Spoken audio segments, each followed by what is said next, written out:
guys, welcome to Sunrise Extra on a Tuesday. Thank you for joining us for our live scripted after show.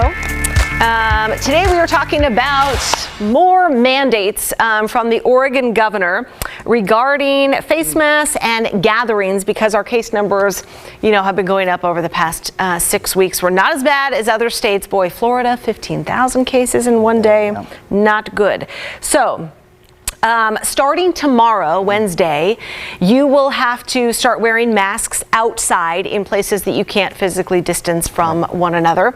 And you will now be mandated to gatherings of less than 10 people indoors. That does not include your office building. That does not include your business or a restaurant or something like that, or a shop, or churches. They're really trying to crack down on the private parties, right? Exactly. I mean, quite honestly. Yeah, that's where they say a lot of this spread is happening. So our question today, what are your thoughts on the new indoor gathering rule and the outdoor mask mandate? Washington has had this outdoor mask mandate for several weeks now, and we haven't heard, much about it. But this is going to be new. So indoor gatherings, the police are not going to come knock on your door unless someone is a real tattletale neighbor and calling. But they just ask you to voluntarily enforce it. We posted this on Facebook.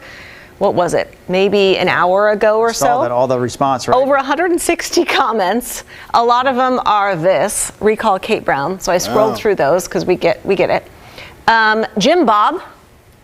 Jim Bob says, the virus spreads wherever people congregate. If it gets any worse, we're headed for another shutdown. What's not to understand?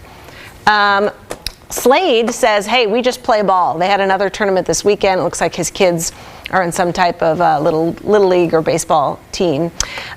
James Peterson says, such ignorant, selfish comments in this string. We've had a relatively low infection rate because we have a governor who follows science, not Trump's propaganda. I hate getting into the politics of this. It is not political, people. Let's just be nice and wear a mask. Matt says he's not wearing a mask outside. Yeah. Oh, that's gotten 4 replies. What do we say? Yeah, cool story, says Chris. Vincent says, not a fan. I think it's overreaching a bit, and it's not going to be followed. Just what we need is more orders from the governor. I think just getting the info out on hospitalizations and how that is going up or staying steady is better. And Vincent says we're all going to get this at some point in our lives. So what do you guys think? I haven't come to grips with that idea. I don't think I'm going to get it necessarily, but maybe he's right. Maybe we all will get it at some point. I'll tell you what, a lot of those are all the comments that you're seeing right now on that Facebook post from just earlier this morning. But we, of course, are also up live right now on Facebook and Twitter and our YouTube page. And so we're getting some live comments that I'm following on the phone. You can also text us, by the way. I want to make sure everyone gets involved in the conversation. So I'm monitoring your text by way of this little device in our newsroom. That text number is 503-226-5088. So anyways, here we go with some live commentary from our viewers on Facebook. Ben Twos, good morning to yous, says more government control, what's not to love, sarcastically. Michelle Hansen says, what are my thoughts about the limited indoor gatherings to 10 people? She says, here's the deal. By all means, people can still go out to restaurants. They can still go out to bars, but we can't gather in groups inside. I just can't believe, she says, what I heard in that press conference yesterday. She calls it, viewer Michelle says, what a mistake. Yeah, and it's kind of what California is doing. So California is shutting down all bars and all indoor dining. So restaurants can still do outdoor dining because it's really that indoor spread of the aerosol droplets.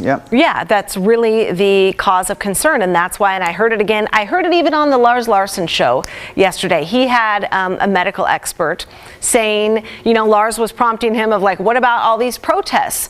How are we seeing a lot of cases related to that? And the expert said, no, because of the big all of these protests are happening outdoors, which is kind of the only saving grace that we have. And so that's why these indoor gatherings are limited.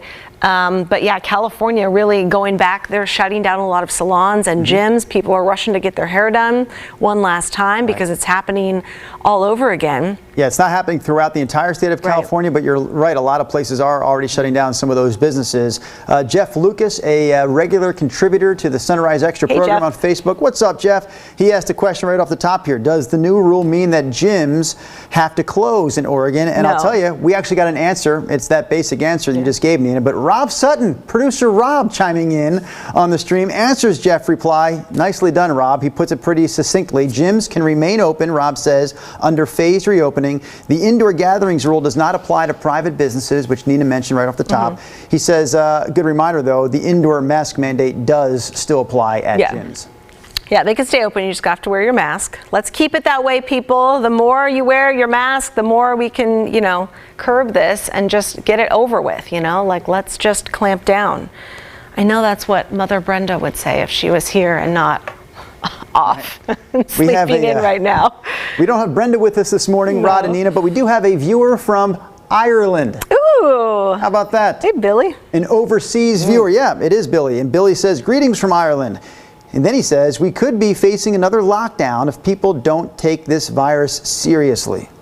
What do you guys think the over-under is on Oregon, like shutting down again? Do you think it's going to happen? My first thought, though, and I had this earlier this morning, and I was thinking as you were setting up the topic here this morning, didn't we all kind of think that things were going to die down a little bit in the summertime, right? We thought we'd get a little reprieve before maybe things picked up again. We had that second wave, so to speak, in the fall and winter time. But geez, you know, things numbers-wise are worse than ever in many places, including here. I just imagine, Rod, you've been doing a lot of golfing. That's lovely outdoor wind activity. Yeah. Yes. Yeah, thank goodness for golf, or I'd be going nuts. That's something that, I mean, honestly, when Washington shut down golf courses, to be honest, we all went across the Columbia River, and Oregon golf courses were so busy during that time period, you could barely get a tee time. And now the Washington courses are back open, everything is kind of settled down.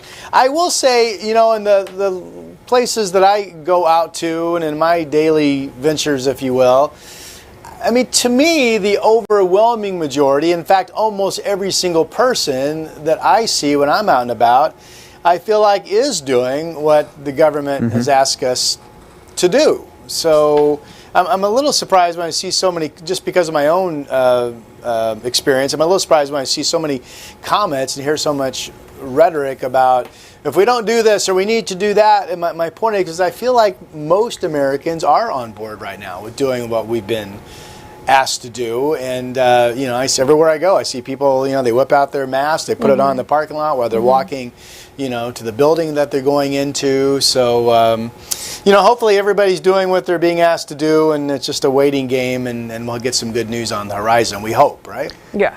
I mean, who knows? I mean, you say most Americans, and maybe you're right, Rob. We don't know the numerical breakdown as far as who's on board and who's not with the masks, mask wearing in public. But we do hear from one viewer in particular this morning who I think shares a pretty great story, some personal perspective from Rose, Portugal. So thank you, Rose, for chiming in for one, and I'll share her story now. She says her job site has over 16 COVID cases right now. So COVID-19, she says, is real. She says she had to take a COVID-19 test just yesterday. People need to care more. This is not a hoax. She says, my family's worried about it. Don't treat this like a joke. It's coming back again, and there's been many high spikes. I think young people dying from it and hearing their final moments is absolutely sad. It's something we all need to take more seriously.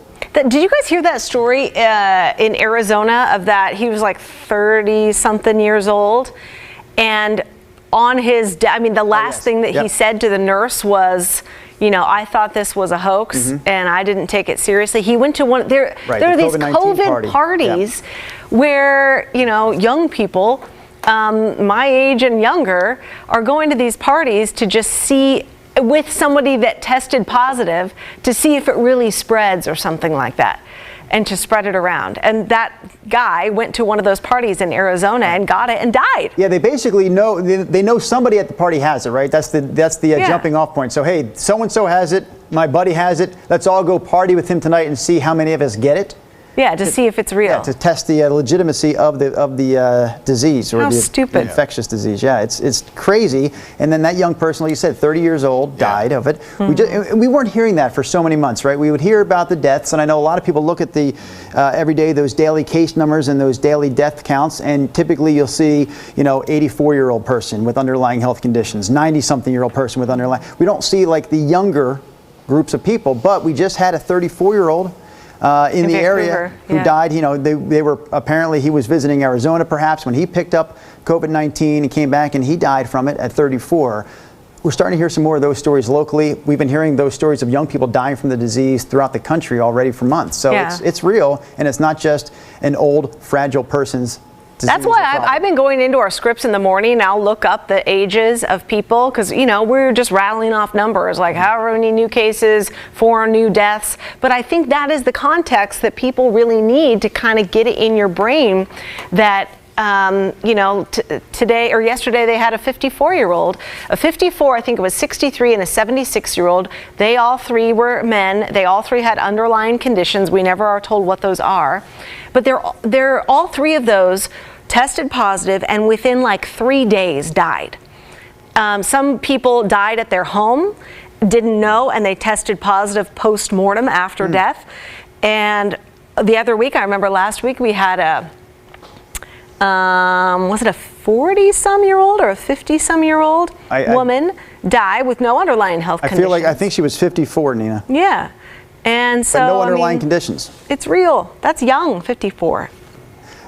Jennifer Taft, who we hear from often on the show, has never shared this story with us before, but she shares it this morning. She says her daughter went to a party, 20 kids. The party had 20 kids, 7 now have it. We're talking about 20-year-olds, she says. Yeah, yeah. And that's what's... And just below that, Jennifer Toohey says, a joke. Some people still call it a joke, a hoax. Still not on board. Yeah. Well, it's going to just get to the point where you know someone personally, that has it or has died as we go through. Because imagine what's going to happen now come the fall. When Rod is forecasting, a bunch of rain, you can't sit outside, you can't go, play frisbee at the park or go play tennis to kind of get the wiggles out from being at home. We don't know if kids are going to be in school. We know maybe some days they will be. A lot of times they're going to be stuck at home, and we're going to be stuck inside in a lot of places, and I just think that case numbers are going to go crazy.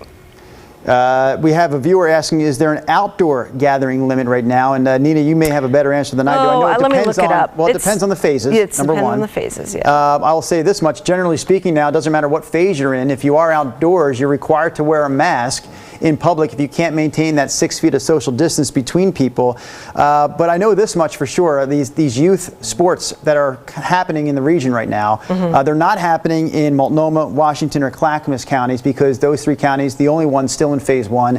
And whatever that limit is, it's the limit of people gathering outdoors is still small enough where you can't realistically have, say, a youth baseball game. But in any county where they're in phase 2 right now, in Oregon, the outdoor limit is enough to where it's 100. People are saying, hey, you can have youth baseball games as long as, not every aunt, uncle, brother and sister is coming to those games. Maybe it's the players and a mom and maybe a dad, and that's it. But yes, there still are gathering limitations even when you're outside, depending on which county you live in. Yeah, so phase 2, Drew, you were just saying outdoor, it can be up to 100 people. Phase 1, I think, was like 50. It gets confusing though, right? Yeah, because there's so many numbers. I know the Oregon Zoo was waiting for clearance to allow at least 250 people on zoo grounds so they could reopen. Well, they have reopened because they are allowed to have that. So, okay, if the limit, and that's obviously sitting in Multnomah County, the zoo is, but there's an outdoor space where, at least 250 people are allowed. Now, I get it. They're not all gathering on the zoo concert lawn, say, and you can spread those people out pretty far and wide on zoo grounds. There's a lot of acreage up there, but it's not clear cut and dry. I like the mask rule only because it is pretty darn clear. Wear it outside. If you can't stay socially distant from other people, you got to wear it, period. And I really regret not wearing it more often, like when we went to Pacific City and we stayed at an RV campground, because we rented an RV, and I mean the place was jam-packed. Every spot, tent site and little cabin was full. And people were, we were amongst our friends and family, but sitting with them, like I should have been wearing a mask. You regret it because, not because something happened, obviously, you're not sick, yet, but yeah. you regret it because you felt like you were being irresponsible? Like every night I was like, what the heck am I, like I need to be sitting around the campfire, even though, they're more than an arm's length, someone that's not my husband or my daughter was more than an arm's length. It's still, regret it. Hey, Nina Melhoff is a human being, and you're kind of going through, I think, right now what my wife has, because she was pretty darn serious about this at the beginning. Like, very worried, concerned. I mean, every time she felt like she was a little even tired, she's like, am I sick? Do I have it? Every time. I think there's so many jokes online of just like any little allergy tickle, you're like, oh, right. Is it it? But then I think she got a little relaxed here in more recent weeks, and we went down to the beach and have had some great outdoor family time on the beach. We were out in Sun River a couple of weekends ago. This week I'm seeing her sort of step back a little bit in terms of what she's letting the kids do when it comes to what we're going to do for the rest of our summer and those kind of plans. So Rod Hill, this is a man who I remember sitting with you in the newsroom when we used to work in the same room together. We go back to, say, late February, early March. It's probably more like late February. I don't want to put, give some incorrect timestamps here. But there was a time, Rod, where you were one of those people who were like, hey, is this much more serious than the flu? Obviously, I said that too. I will admit, yes, I'm with you, Rod. But both of you moved well past that. Well, but let's back up. Yes. Yeah, but there are some good news. I mean, I think, isn't it still correct that one of the things the CDC said right out of the gate back in February into early March, which I think is still true, correct me if it's not, that thank goodness the overwhelming majority of people that test positive for this, I think the CDC's figure was 85% at the time, will go on to have either no symptoms or mild symptoms. I still think that's true. So thank goodness that in terms of the numbers, it's still relatively rare, unless you have underlying health issues, to get, seriously ill from this. So I think they're counting it like. Obviously, we pray for every single person that has, but go ahead, Nina. If you're not on a ventilator, that I've heard is you're considered, minor symptoms. Okay. But you can be pretty dang miserable, a step lower, like many steps lower than being on a ventilator. So I don't want it. But I don't. Isn't it true that I've been reading this? Go ahead. I've been reading this online though. Isn't it true though that with all these people testing positive, it's still a very high percentage of those people that have no symptoms ever or are just mildly sick at home for a day or two? I mean, the stats that I see when I go to the WHO and the CDC and look around, because so many people are testing positive now, but that stat of people that really are barely sick at all is still almost like 90%. Now, again, it's a numbers game. Unfortunately, we're still seeing this virus grow and grow in terms of the people coming up with a positive test. Yeah. To whom it may concern, I know we fell off Facebook. Now, that doesn't mean we stopped, because I know we're still on the other platforms, but I just found out that our Facebook feed has fallen by the wayside this morning. So, really? Yeah, that's unfortunate for anyone who watches us normally there. But thanks for continuing to watch us on YouTube and Twitter this morning. Have you guys, there's, a new catchphrase. I really haven't heard it that often, but I see it this morning on our text line. We have a viewer text in this morning and simply says, mask it or casket. Oh, okay. Mask it or casket. Don't know the viewer's name, but they texted us this morning. Anyone can text us, 503. It's catchy. It's catchy. Whenever it rhymes, it usually catches on. Yeah. Here we go. Oh yeah. So someone just asked, what in tarnation is going on with your stream on Facebook? Well, we don't know. That. Another viewer texting in this morning, why are masks not mandatory for all indoor places? I know that in manufacturing workplaces, they are not required to wear a mask. Yeah, because it's only public indoor places like private businesses can do. I don't know. Yeah, they should. If your business is cares about you, it should require masks.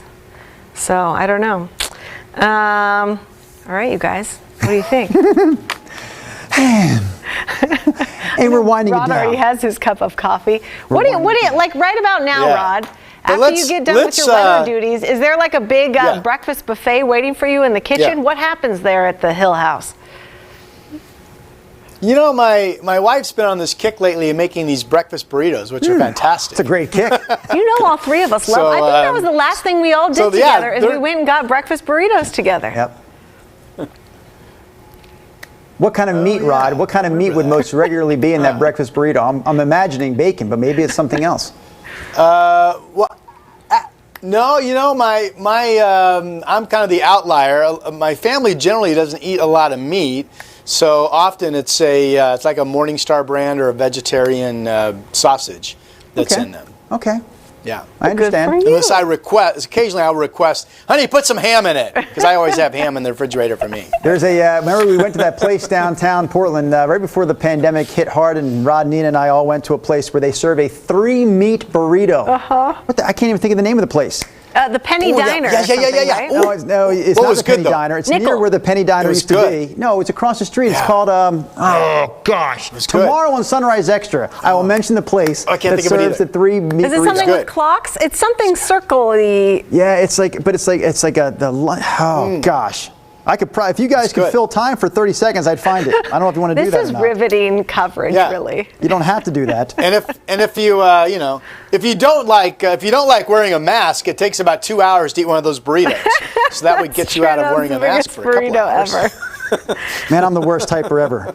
I'm just trying to do it on the maps. No one cares, right? No one cares. Oh no, you don't know that. I wanted to give a boost to some local small business. Yeah.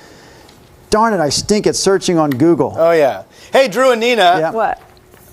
Well, I've got to get ready for my cutting coming up for the Today Show, but I do want to take a second and just, I know we all do. Let's just wish everybody good health. Yes. You know, let's do our part, and let's just pray for those who are battling any illness, especially COVID-19 at this time. But let's wish everybody good health. I agree. And now Drew's going to shout it out. Geez. The Daily Feast. Yep, the Daily Feast. Yeah. But that's not as important now as what Rod just said. Rod, your closing words were better than ours. That's a nice comment. We need to get this name in there. All right, you guys, that does it for Sunrise Extra. Sorry about the Facebook stream. We'll get it back tomorrow. See you tomorrow.